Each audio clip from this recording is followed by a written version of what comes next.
ছাত্র বিক্ষোভ ও গণ অভ্যুত্থানের মুখে গত 5ই আগস্ট দেশ ছেড়ে পালিয়ে ভারতে আশ্রয় নেন শেখ হাসিনা। ইতোমধ্যে ভারতে 3 সপ্তাহ কাটিয়ে ফেলেছেন তিনি। গত সপ্তাহে শেখ হাসিনা সহ তার সরকারের সবার কূটনীতিক লাল পাসপোর্ট বাতিল করেছে বাংলাদেশ সরকার। এই পরিস্থিতিতে ভারতে অবস্থানের সময় ফুরিয়ে আসছে শেখ হাসিনার। ভারতীয় সংবাদ মাধ্যম হিন্দুস্তান টাইমস জানিয়েছে, যেহেতু হাসিনার লাল পাসপোর্ট বাতিল করা হয়েছে, তাই নিয়ম অনুযায়ী তার ভারতে অবস্থানের সময় ফুরিয়ে আসছে। বাংলাদেশে একটি গণমাধ্যমের বরাতে হিন্দুস্তান টাইমস বলছে, শেখ হাসিনা যখন দেশ থেকে পালান তখন তার কাছে শুধুমাত্র লাল পাসপোর্টই ছিল, তার সঙ্গে সাধারণ সবুজ পাসপোর্ট ছিল না।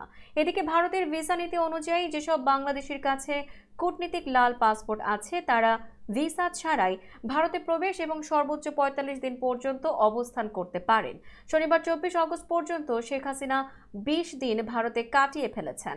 ফলে বৈধ উপায়ে আর মাত্র ২৫ দিন ভারতে থাকতে পারবেন তিনি। এরপরই অবৈধ হয়ে যাবেন শেখ হাসিনা।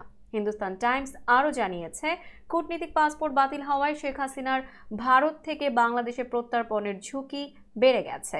হাসিনার বিরুদ্ধে এখন পর্যন্ত ৫১টি মামলা করা হয়েছে, যার মধ্যে ৪২টি হত্যা মামলা।